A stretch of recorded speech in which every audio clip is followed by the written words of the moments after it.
আসসালামু আলাইকুম মাননীয় স্পিকার, আপনাকে অসংখ্য ধন্যবাদ। আজকে যিনি এই সংসদে উপস্থিত আছেন আমাদের মাননীয় প্রধানমন্ত্রী এবং সংসদ নেতা, নেতৃত্ব জায়গা থেকে সবচেয়ে বড় অবদান উনি রেখেছেন। কিন্তু আজকে এই পার্লামেন্টে, এই মহান সংসদে যারা আছেন, আমার মনে এখানে এমন কেউ নেই যে বড়ভাবে এই কৃতিত্বের অধিকারী না।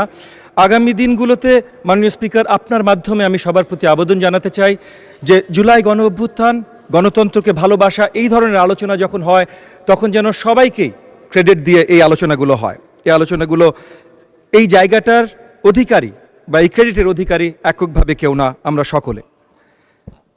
দ্বিতীয়ত আলোচনা আনতে চাই জুলাই সনদ নিয়ে। যেহেতু আমাদের অনেক আলোচনা চলছে, জুলাই সনদের দুটো আঙ্গিক আছে, লিগ্যাল ম্যান্ডেট আর মোরাল ম্যান্ডেট।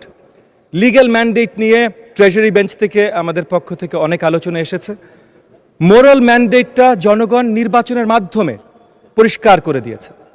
সো নির্বাচনের মাধ্যমে যেহেতু পরিষ্কার হয়েছে, আমি আপনার মাধ্যমে আবেদন জানাবো আমাদের অপোজিশন বেঞ্চের প্রতি যে মোরাল ম্যান্ডেটটা যেখানে গেছে ওনারাও যেন সেইভাবে সেই মোরাল ম্যান্ডেটটাকে সম্মানিত করেন এবং ট্রেজারি বেঞ্চের যে দায়িত্ব জনগণের প্রতি আছে, এই মোরাল ম্যান্ডেট যেভাবে জনগণ আমাদেরকে দিয়েছে সেইটা যেন ওনারা সঠিকভাবে সম্মান জানান।